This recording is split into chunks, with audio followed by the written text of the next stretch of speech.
అండి అందరికీ welcome to Swathi food blogs. ఈరోజు అటుకులతో పోహా ఎలా చేయాలో చూపిస్తానండి. చాలా ఈజీగా సింపుల్గా చేసేసుకోవచ్చు. దానికి కావాల్సినవి ఆనియన్స్ 2 తీసుకున్నాను, పచ్చిమిర్చి 4, జీలకర్ర, ఆవాలు, పెసరపప్పు, నిమ్మకాయలు 2.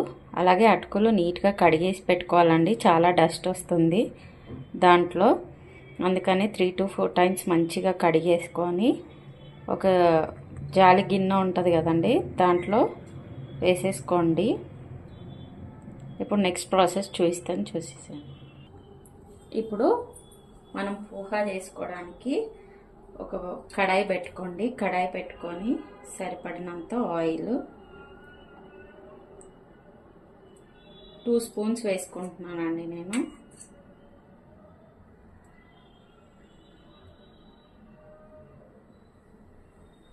టూ స్పూన్స్ వేసుకొని ఆయిల్ వేడైన తర్వాత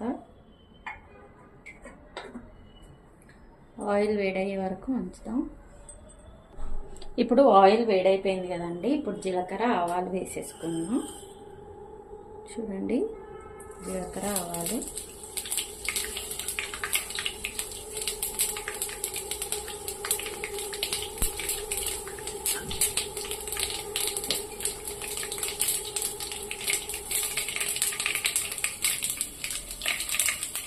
అలాగే పెసరపప్పు మీ ఇష్టం అండి, ఎంత వేసుకోవాలో చూసుకొని వేసుకోండి. ఇప్పుడు పచ్చిమిర్చి వేసేసుకోండి.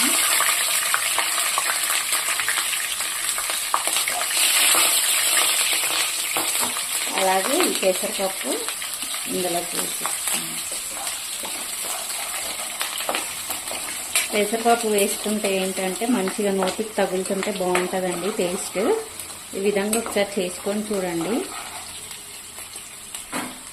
చాలా ఫాస్ట్గా పిల్లలకి స్నాక్స్ టైప్ ఫుడ్ చేయొచ్చండి. అలాగే వెయిట్ లాస్ అయ్యే వాళ్ళ కోసం కూడా మంచి రెసిపీ అండి.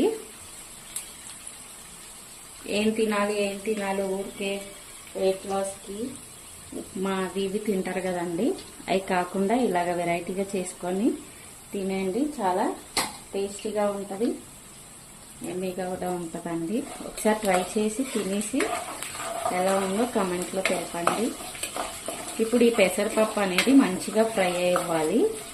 లైట్ బ్రౌన్ కలర్ అవుతున్నాయి చూడండి, ఇలాగా ఫ్రై అయిపోవాలి.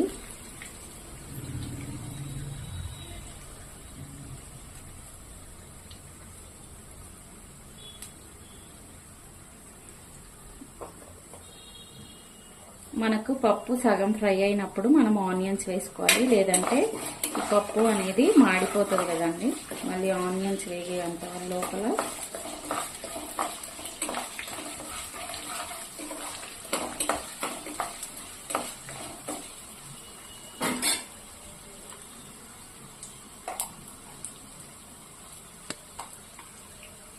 చూడండి, ఇప్పుడు మంచిగా వేగిపోయింది పప్పు కూడా. ఇప్పుడు ఆనియన్స్ వేసేసుకున్నాము.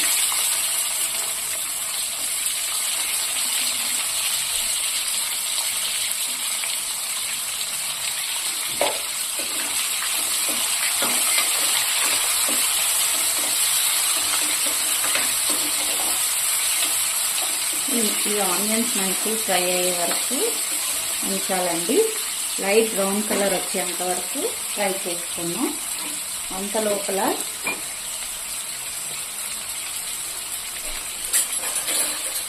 ఒక స్పూన్ సాల్ట్ వేసుకున్నామండి, ఆనియన్స్ తొందరగా వేగడానికి.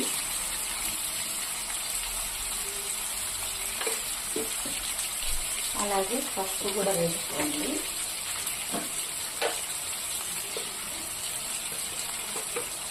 హాఫ్ టేబుల్ స్పూన్ వేస్తున్నానండి పసుపు. ఇప్పుడు ఇదంతా ఒకసారి కలుపుతాం.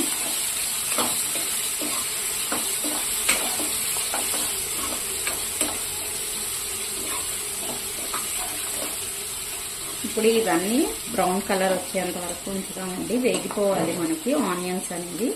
అప్పటి వరకు అలాగే ఫ్రై అవ్వనివ్వండి. ఇప్పుడు చూడండి, మంచిగా వేగిపోయింది కదా. ఇప్పుడు ఇందులోకి కరివేపాకు వేసుకున్నాను. అలాగే కొత్తిమీర అయినా వేసుకోవచ్చండి. మీ మీరు ఏమైనా ఎక్స్ట్రా యాడ్ చేసుకోవచ్చు. కావాలంటే ఆలు కూడా సన్నగా ముక్కలు కట్ చేసుకొని ఇలాగే ఫ్రై చేసుకొని వేసుకుంటే కూడా ఆలు సూపర్గా ఉంటుందండి. దాంట్లోకి సేమ్ యాజ్ ఇట్ ఈజ్ ఇలాగే చేసుకొని ముందుగా ఆలు ఫ్రై చేసేసుకుంటే సరిపోయిద్ది. ఇప్పుడు ఇందులోకి నిమ్మకాయ ఉంది కదండి, నిమ్మకాయలు ఇందాక 2 తీసుకున్నాం కదా,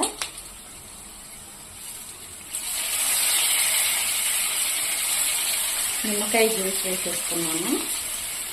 2 నిమ్మకాయలు వేసుకున్నానండి.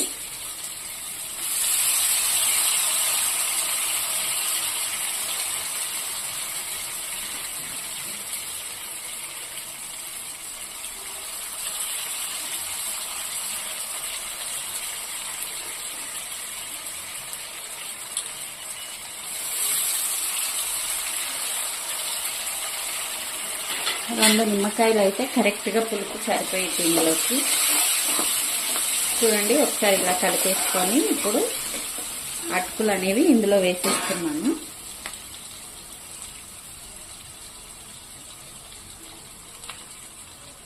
ఇలా అనుకుంటూ వేయాలండి, ఎందుకంటే మనం ముందే కడిగేసి నీట్గా పెట్టుకున్నాం కదా, కొంచెం అతుక్కుపోయినట్టుగా అవుతాయి.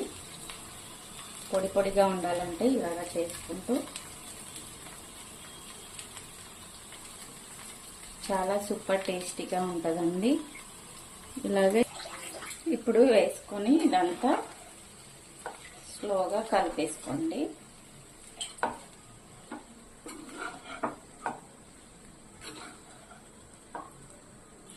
చాలా ఈజీగా చేసుకోవచ్చండి.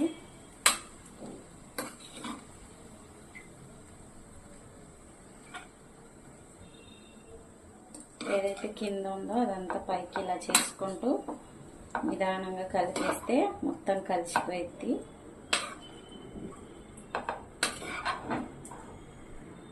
మొత్తం మంచిగా కలిపేసేయాలి.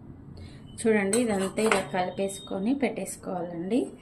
కావాలి అంటే దీంట్లోకి పల్లీలు కానీ జీడిపప్పు కానీ వేసుకోవచ్చండి. చాలా టేస్టీగా ఉంటుంది.